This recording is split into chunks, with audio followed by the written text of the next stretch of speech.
Welcome to Jail. Devils don't exist. Arc 1. The Fall of Grey Haze.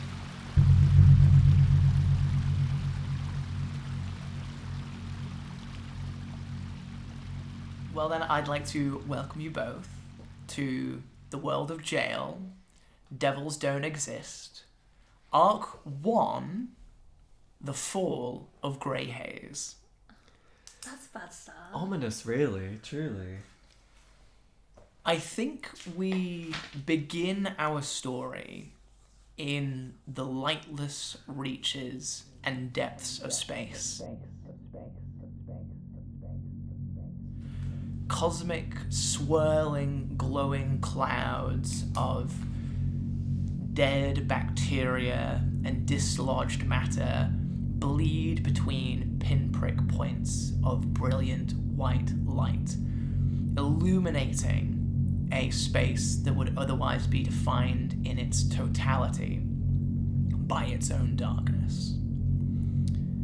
In this strange and cosmic realm, in a place filled with many worlds and many beings on those worlds, we drift past planets and stars and solar systems and eventually alight upon a small blue marble, a world covered in dappled shades of white and green, hidden amidst a messy, clustered solar system, a small planet, racked by storms, but with a verdancy, a green growth that surrounds and encases this world. It is certainly a world dominated by oceans, but that is not to say that the world is only ocean. We see strips of lands, great hulking continents. And as we see the world that we now will know as Jail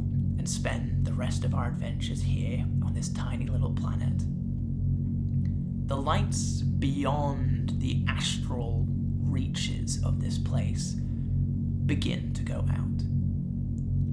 Stars fade, those cosmic shifting hues of cosmic colours drift away, and we find this world alone in the dark. The world of Jail, at its core, fundamentally, is defined by binaries. There is a 1, there is a 0, there is a truth, and there is a false. Because sat at this table, we have 2 players, a 1 and a 0. What I'd like to... It only feels... Who's who? Back to being the one. I'll leave you guys up, up to I the will side. be the 0. Always were. As we are so defined by opposition and by this sense of duality and binary, we are not going to start off this campaign with a roll of the dice, but rather the flip of a coin. Epic. Big train. Big train in the moment. So, The train's like, I call heads. well, funny you should say Oh that. no. I would like our players to call either heads or tails. As a team? Or Oh, each? Individually. each. Oh. Because you are in opposition with each other. Do you have a preference? I think whatever I pick, the universe chooses the other one. Okay. So you pick. Okay. I said heads a minute ago, so I'll go tails. So you're going to go tails. Yeah. Okay. So head. So no head. Maybe. We So- don't know yet. So head or no head? We've got Molly picking Tails. tails, and we've got Quinn. Pin? Pin. Quinn picking heads. Amazing. Drum roll. That is heads. There you go. I don't care. Yeah, I don't know why I'm... Like, I gave you the chance. I didn't. I don't know if it was even a win. It could be bad. You die immediately. That's what you. Oh, that's what you. So, Quinn. The lights that surround this world continue to fade, and eventually as if the steady blinking of a enormous eye, so too is our vision of Gaol, this immense planet swallowed in darkness.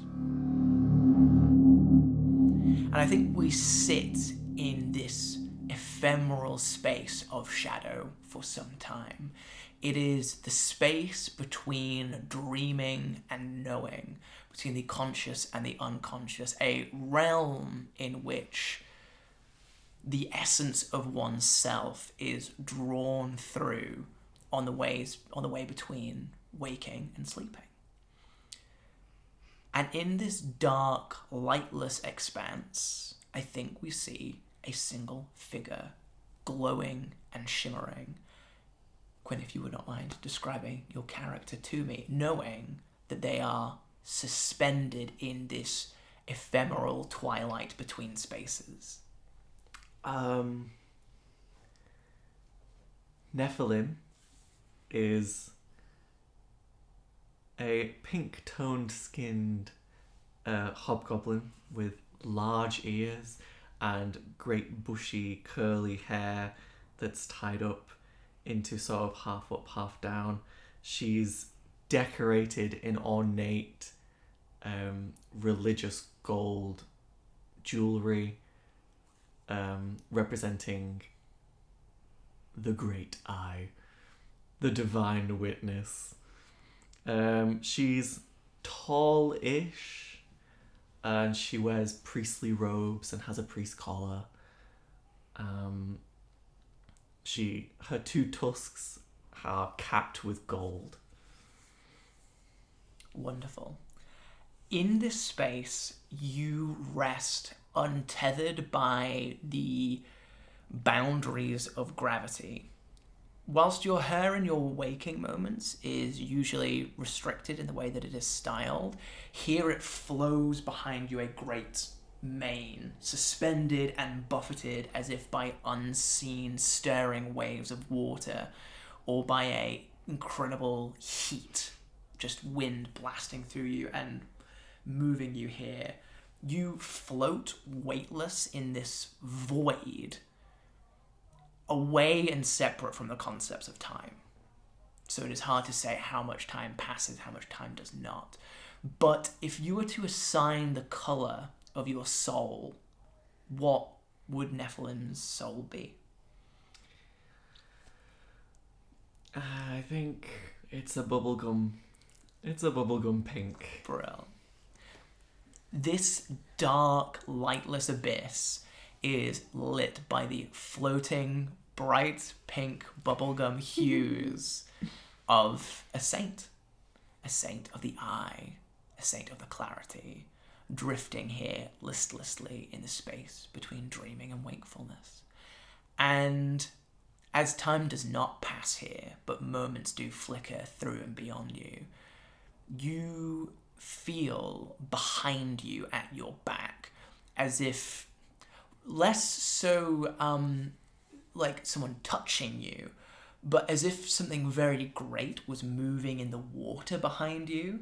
Like if you could imagine maybe something like a great whale or something moving quietly, silently at your back. It does not touch you, but a force reverberating through the void towards you lets you know that there is a tremendous weight behind you. I think it is at this moment that an element of consciousness finds your mind here, as this presence at your back, gigantic, enormous, otherworldly, awakens you to some degree. What do you do? As any good cleric of the clarity would, I first assess my surroundings and gain as much information as I can. I attempt to whip around and perceive the great force that is moving me.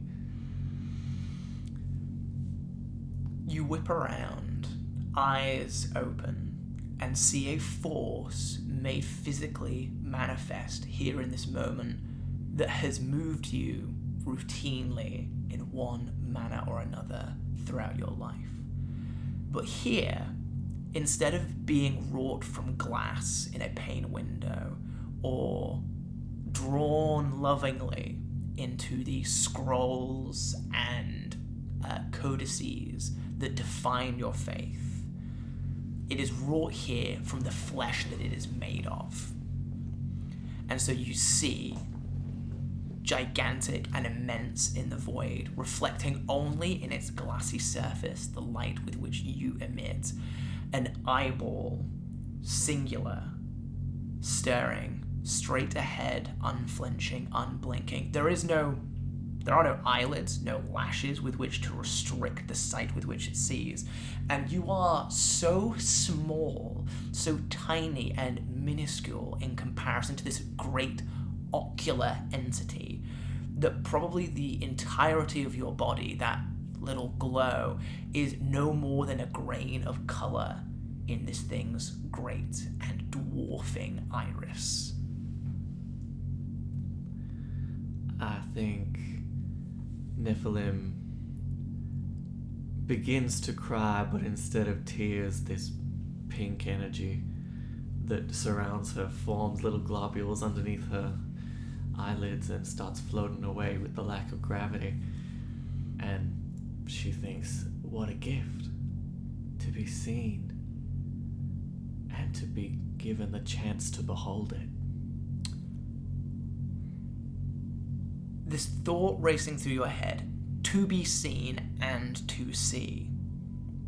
You are certainly seeing this entity here in this moment as you look at the face of your god, this humongous, wet, glistening eyeball. But you are not so sure, I think, that it is seeing you. For its gaze, that humongous black pit in the center of it, is focused elsewhere, staring straight ahead. It is so gigantic, this force of not even nature but spirituality, that you, as close as you are to this thing, that you could reach out and touch it, can see the quivering in the membranes that make up the color, the sclera, and that black, all-consuming pit in the center of this eye. It is looking at something. It takes so much willpower from Nef to... She considers it a sin to look away.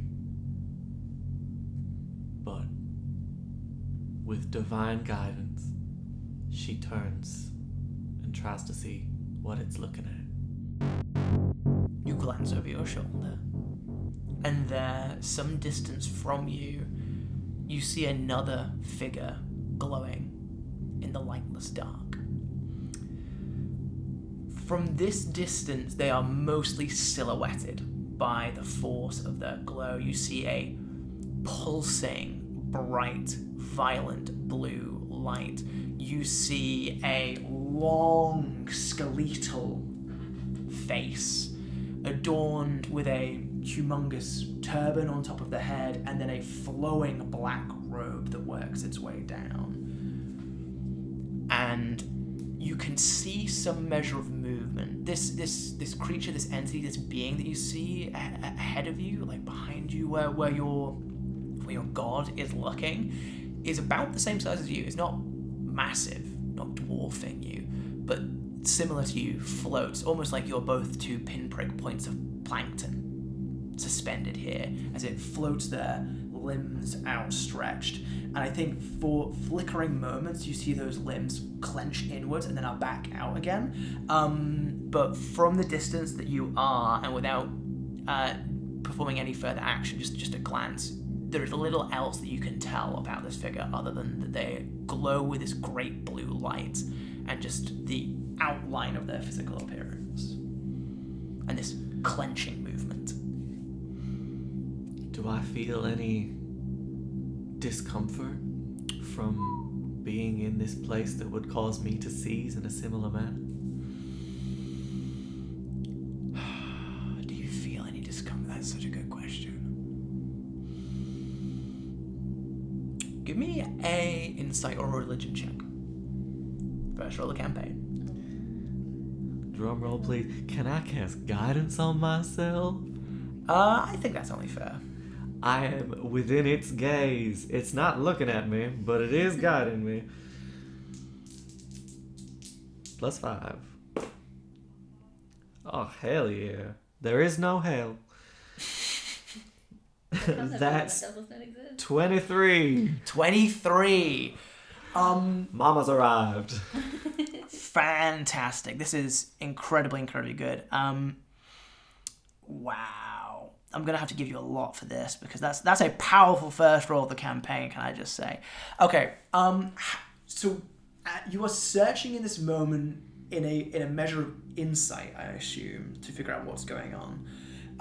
How is it that you are attempting to achieve this insight physically in this space? My first instinct is empathy. If I saw another creature and it looked to be in discomfort or caught in some sort of tandem, do I feel the same pull? Will I experience it? I try and match the energy that's away from me before I will inevitably try and move closer. So you're inspecting this figure here, seeing what the energy is that's coming out from them. I think from this distance here, focusing as you are on this individual, you begin to pick out the details on their face. You notice that what is happening is that as the limbs seize inwards, there is a flicker, as if what you are seeing is some kind of illusory projection, this figure that is not tangibly here, like a ghost or a spectre. There is an element of translucence that is not happening with you here in this space. Like, you can actually see the shadow through and behind this figure. Looking at this figure, you see what you would assume to be a human man, maybe with slightly darker skin, deep set, like heavy wrinkles into his face, a long grey rectangle of a beard. And as he clenches his hands inwards, his movement isn't a organic movement of like actually bringing his limbs into himself, but a flickering of at some point he is sort of like spread out in this space, domineering over it, and then his hands flicker in, and you watch as fingers with long yellowed fingernails dig into the sockets of his eyes and pull at the skin like removing elastic to reveal nothing within, no blood, no organ, but just more shadow and light as he screams, pulling and wrenching the flesh from his face before then going back to this stark, solid figure, and you can see the words moving his mouth. You cannot hear him, and you do not know if this is a sound, if this is a space that does not produce sound, or if this figure is in some way rent mute by the torture that you see them undergoing. But you will see this figure suspended as they are in what you can now see royal, brilliant, alien clothes that do not match any culture that you would know on the continent of Balgard. Bring that flickering inwards, pull at their face, try in some way to end their suffering before then snapping back to this moment of complete calm as they speak for about maybe a minute or two, and then flicker right back to this tortured scene of absolute agony. And you're thinking, is this space torturing this figure, or are they being tortured in some other way? As you try to gain greater insight into what is happening here, what images are you being shown by your god? And I think as you look at that flickering thing, there is something fundamentally alien. If this was a man of your faith, if this figure could be worthy of being pulled into this same space of reverence with your god, why would they be tortured here? That is not your god's way. This is something alien and foreign that comes from outside of your faith and outside of your god's perspective. So the question really is here, why are they here? And why are they here in pain? Because your god has not put this on them. Yeah, that was my first instinct. Is the cost of them being here the thing that is hurting them, or are they being ejected by my god, and my god need not struggle to eject something? If this is your god's domain, it wouldn't even need to blink to see them gone and rent asunder. So there is something else happening here. I attempt to fly closer. My body is at its disposal, and if my god is not in action and has brought me here, I am the action. You drift forward as easy as walking, just moving your shoulders a bit forward and just drift and float forwards through this darkness. The figure gets a bit closer to you. I think you like, naturally the silhouette grows a bit larger. You see more of these details. You see swords folded inside this figure's belt, great curved hooked blades. You see a feather now in the turban as you drift closer. But after about 30 feet of moving towards this figure, you keep moving, but it's almost as if they are matching your distance perfectly here. The image of them does not grow any larger, does not appear to dwindle in any way, just remains perfectly in front of your trajectory, and just almost as if it's matching your movement, like two figures separated on an escalator, both going in the same direction. Is the light of their soul similar in magnitude to my own? Ooh.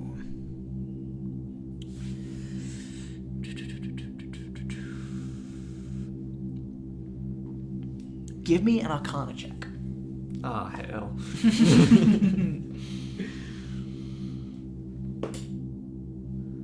7, so 6. Okay, let me see. I don't know, magic man. Yeah. You squint and focus on this image of a man. I think what I will give you is you can see what appears to be some kind of, as he speaks, he's monologuing. He is delivering some kind of speech. And then flickers into a moment of, you wouldn't describe the way that he is damaging his body as being, how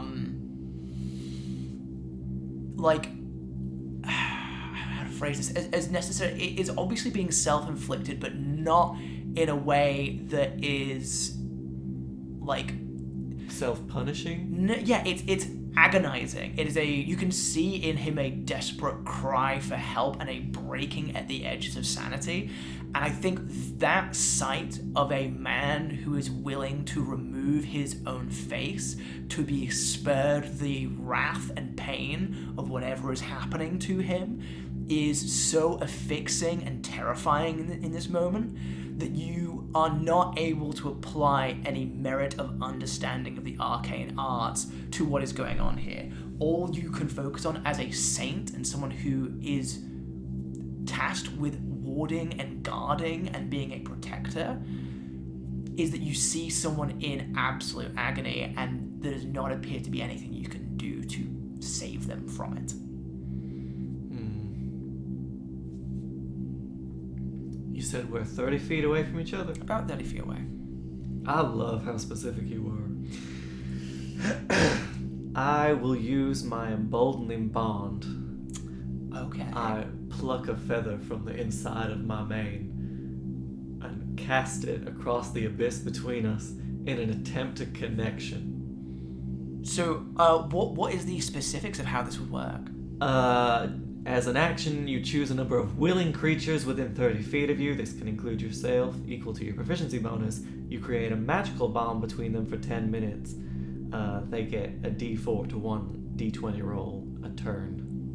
Amazing. Okay, so what I will give you on this, you throw this feather forth through the abyss, and it drifts through the dark. And as it makes, like the very tip of the feather, like the spine of it, where it makes contact with this shimmering shape of a man, you watch as just great green fell sparks crash out and around, crackling through this void, and immediately the dark lights up with flame. You have two options before you. You can make me a charisma saving throw or a spell attack, as your magic reacts violently with this entity before you. Holy shirt balls. So too darn nabbit. My options are aggressively push through or resist. Yes. I choose to resist. Choose to resist. Give me a charisma saving throw. I will warn you right now that this is shy of a very hard roll. I will use my emboldening bond that I just cast, the one between us, to help myself. What I will Or maybe not. what I will say in this moment is that a part of what you can see reacting here is your attempt to create an emboldening bond with this figure is being met with resistance. Okay. So what you're doing here now is exerting the will of your magic to create the bond. So the bond is not yet Hasn't established. been cast yet. Got Yeah. it. Alright. Charisma saving throw. +6. Let's go. 17. 17 total. Yeah. And you watch as this feather, the image of this man flickers before you, and for the first time his eyes meet yours. He mouths a word in a language that you do not speak and would not, even in this moment, know that you could necessarily grasp, because I do not think that you are able to read lips. No. But he says a word at you, tries to reach for the feather, and you watch as green flames wreath back up his arm, and this entire void around you is bathed in a fire. I think you begin to feel a rush of wind from behind you, as if you were being dragged backwards as a raging fell inferno devours the darkness around you. And before you can turn to look back at the eye, the shape of your god that you are certain you're about to collide into, you hear a knock on the door of your bedroom in the Oculum. It was the Oculum Sanctorum. The Oculum Sanctorum, and you land bodily in your bed, sweat dripping from your brow, eyes opening. I can help. Shit. I think you hear a muffled voice from on the other side of the door. Hello, Saint Nephilim. What? 1 second, please. I jump out of bed. I am not clothed. She runs around and grabs the most priestly looking outfit that's on her floor. Probably doesn't button it up correctly. Puts her eyeball jewelry on. And do I have in the Oculum Sanctorum we have peepholes, right? That is a good question. I think that we would have to assume that a church dedicated to the eye would have peepholes on every door. Yoo-hoo. Yeah, you swing open the peephole of your bedroom door in the Oculum Sanctorum, and there stood on the other side of the door.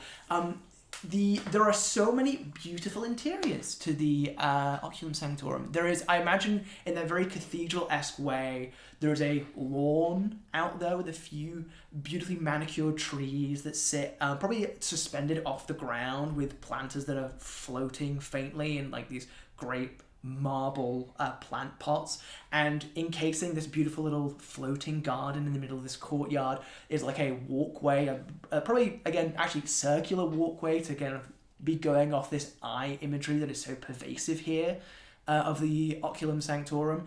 Is a circular stone walkway with these like kind of great arches in, and these little like, you know, maybe knee-high walls, so you could easily step over and into the garden. But there's like a 15-foot stone walkway that kind of like leads around the periphery of this garden and adjoins with various other spaces and temples and parts of this great church, and kind of with their face kind of like warped by the movement and bending of this kind of fisheye glass lens, you see a familiar face.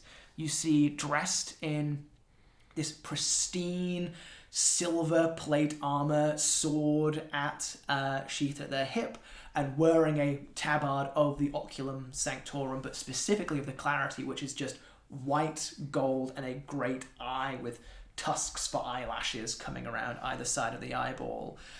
You see Crusader May. Would you mind describing your Crusader Guardian for me? Oh, sure. Let me pull up a picture.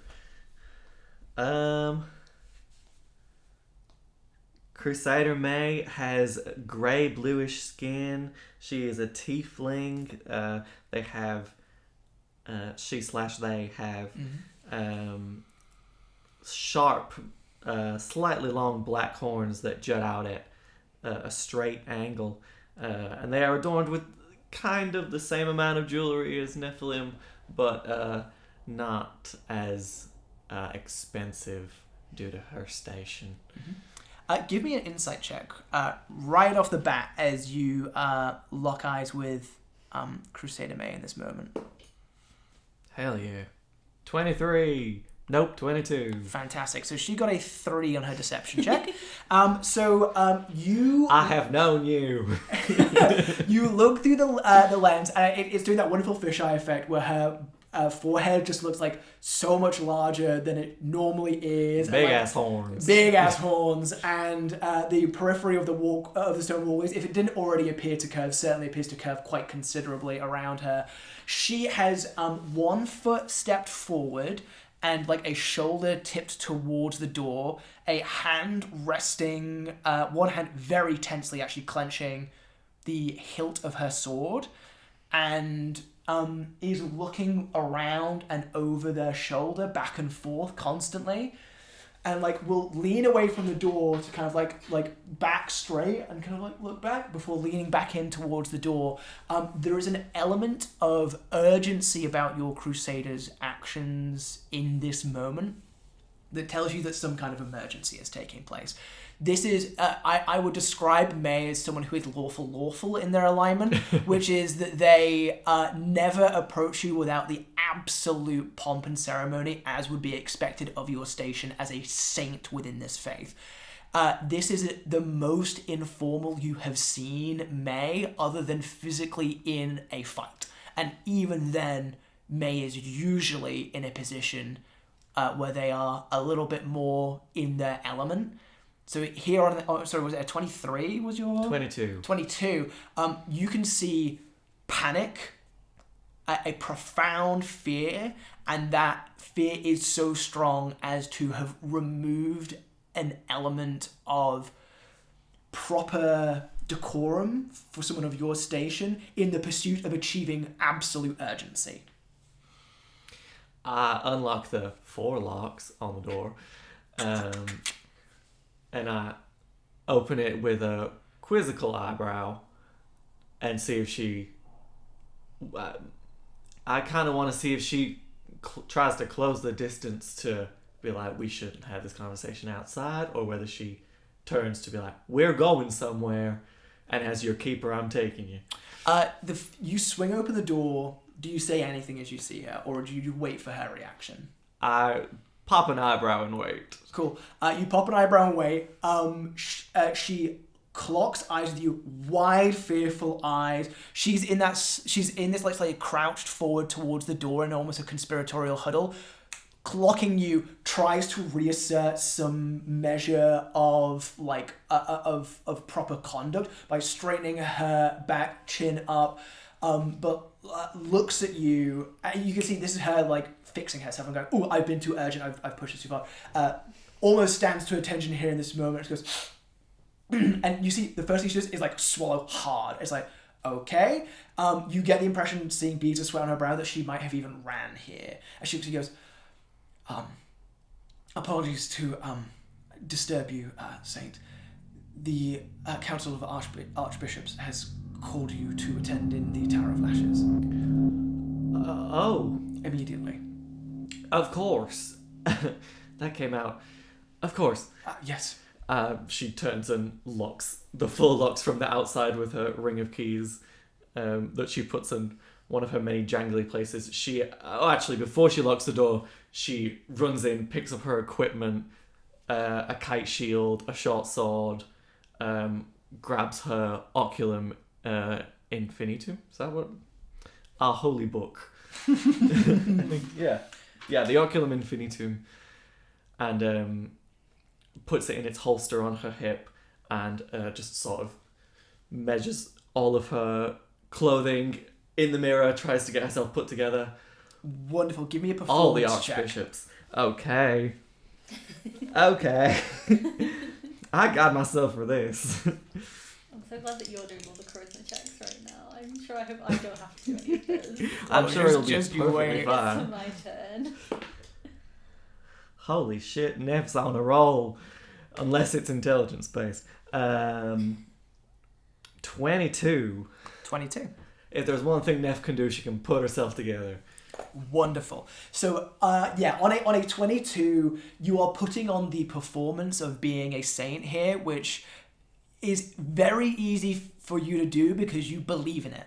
And immediately assemble the regalia, flan it down, kite shield on back, sword sheathed at your hip. Everything is ready. You are looking pristine. Can I ask, is the door open to your room in this moment? Yes. Wonderful. Then as you are getting ready and turn to make towards the door, knowing that whoever sees you in this moment would have to succeed on a DC 22 insight check to tell that you are a normal person and that you have real human fears beyond being a saint and a child of a god. You turn around and you see again May she's stood to attention by the open doorway to make sure that no one comes in, but keeps glancing back behind her shoulder, and then there is something that is pulling her attention away, and she keeps having to drag herself back into the moment and go, I am focusing on this. Are we okay? Okay, yeah, we're fine. And I think that's the emotion that you see in her face. The panic and the fear is just a repetition of the word "we're fine" across her brow again and again and again. I put a hand on her pauldron and I whisper, Crusader, what is going on? Are you Tornian too? Or are we just going to the Archbishop's? I do not know. I understand that Wern has asked for you by name. And you alone. Try to know. We will move forward. Yes. Let's go. And I think, for the time being, we're going to leave Neff and May there. Farewell. Stalking in a quite genuine and profound fear through the winding stone walkways of the Oculum Sanctorum, on their way to meet with an emergency council of the archbishops in the Tower of Lashes. As I think our camera rests here in this open grass and tree-filled courtyard, watching these two figures vanish, our vision slowly moves upwards past the rooftops of this courtyard, and we find ourselves immediately past cutting, and we're in the sky. Wisping white clouds travel across a great and beautiful sun-filled sky. We have left behind the Oculum Sanctorum, the city of Amygdalin and the Tower of Lashes, and instead find ourselves in a region of Balgard known as Tangal, the land of the wizard Edrad of Conjuration. Overhead, seagulls squawk and flap through the air across this pristine blue sky as immense white cliffs of chalk and limestone stand over crashing waves. These are not the crashing waves of Jail's primordial primeval past. They are brilliant and they are blue and they are teeming with life. Puffins move about the face of the cliff, and gaggles of seals and walruses slap about lazily over upturned boulders and beaches of many round pebbles. Above these cliffs, great green rolling hills, and at the centre, amidst many beautiful verdant forests, we see just a little way distant, away from the coastline, a great amphitheatre of sorts. Not necessarily a wizard's tower, though definitely the domain of a wizard. A humongous white temple dedicated to the arts of the arcane stands there, and from its many banners we see floating in the sky these great purple flags, with them simply the symbol of the School of Conjuration printed on their front as they move in the wind. It is a scene of magical magistry, and in the countryside around this beautiful wizard's kingdom, there are little villages here and there, little stone-paved roads where farmers move about, wagons trundle, cattle are herded. Though the individuals herding this cattle, moving these wagons, riding atop these horses, are built themselves of a pristine and beautiful magic. They are the Tamori, arcane constructs who glitter with the crafting of the spells present at their creation as they move through the world. It is simultaneously a deeply peaceful, deeply serene, but if our audience were to look too deeply into it, it would seem wholly and entirely artificial. Though this artificiality is perhaps lost in this moment on one character who moves through this space. We hear a great cresting of wings as through one of these strafing white clouds, a missile shoots through, unfolds wings, and glides quickly away, buzzing over treetops. These wings are not wrought of feathers or bone or flesh, but of great prismatic panes of purple light, and find themselves attached to the shoulder joints of what could only be described as an immense arcane lion. Its face, a series of metallic plates, but the rest of it, it's beyond and past its mane, all pure magic save for an iron saddle that sits in the middle of its back.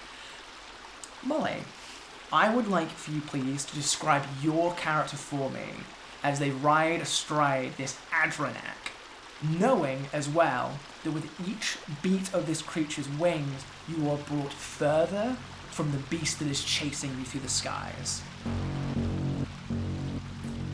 Okay. So Glaive, I was going to say Glaive stands, but Glaive sits at about a very statuesque, over 6 feet tall. She is built like a work of art. She, almost in that way that is otherworldly in terms of beauty. Her face is too perfectly symmetrical. Her cheekbones, her lips, her eyes, her nose, all of them look like they had the most precise care and attention to detail put into them, because they did. Her skin and her hair and everything about her is made of this teal, blue, turquoise, swirling magic made into skin and hair and everything that makes up her very being. She's dressed in actual armor. She wears this gleaming silver breastplate, I think similarly wearing a tabard of the Mages of Conjuration, but her sword is similarly made of this magic that makes up her actual body, implying that maybe they are one and the same. Her hair is long but intricately braided back behind her head to stay out of the way. somebody fighting a sword like this, you might think it would be impractical to have long hair as she does, but whoever designed her clearly didn't think too much into that, caring much more for the aesthetics than any sort of practicality. But she has taken to braiding it out of her face, and these 2 long braids flap wildly in the wind behind her as she soars through the air. And I think as somebody, any normal mortal person would probably be expressing some sort of fear or like awe or excitement in this situation, any sort of emotion, Glaive's face is, as it almost always is, completely straight and stoic in her expression as she is dedicated to her task without displaying any sort of outside emotions. Amazing.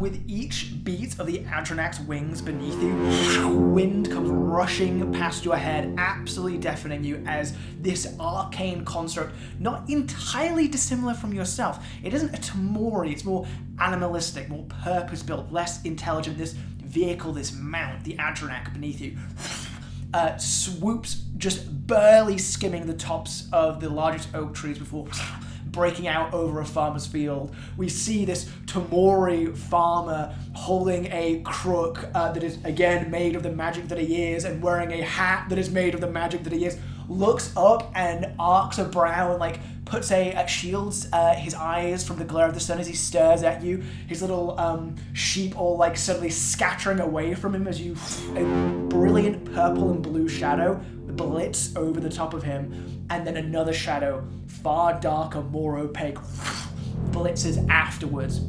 This farmer sees this dark shadow, tilts their head up, eyes fill with bright white light as they in this moment cast their true spell, a message, disanimate, and the crook falls to the ground as some kind of alert or signal of danger or warning makes its way towards the Tower of Tangal, following the same trajectory that you move in this moment. You glance back over your shoulder away from the tower of the wizard Edhrad as you see the figures behind you.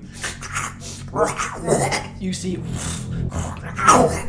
a undead hippogriff beating its wings through the air, arcing behind you, in opposition to what you are, which is all arcane, all magic. There is a creature behind you that is feathers and is bone and is gristle and is decayed meat, a green flame glittering in the empty sockets of either eyes as this hippogriff moves after you. On its back, clutching the reins, you see 2 black-clad figures, both of them with black hoods over their faces, iron masks in the likeness of skulls obscuring what their faces should look like, and over their chests, dark green tabards with the image of the symbol of necromancy etched onto their chests. One of these figures clutches the reins as the other one has a hand on their shoulder, reels up behind, and with cranks back a light crossbow, and as they level it with you, you watch as necrotic magic condenses into the bolt of the crossbow bolt as they let it fly, and it arcs over you, exploding just nearby you as you begin to dodge and weave back and forth between each other. You are a fighter, yes? I am indeed. In that case, you are a fighter, so I will have you fighting. Can I ask you to roll initiative, please? Okay. First initiative of the campaign. I've only got a sword. What am I meant to do? Throw it.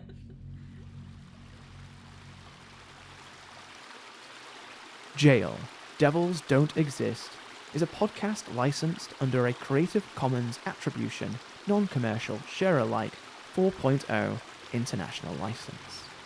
You've been listening to Molly Little as Glaive, Quinn Riley Rowe as St. Nephilim, and Sam Pay as all the devils that don't exist. Please like, share, and subscribe. For more content and a peek behind the scenes, follow us on Instagram, TikTok, Tumblr, and BlueSky under @jailpod and @jailpod.bluesky.social. That is @jailpod, spelled GAOLPOD. Thank you for listening.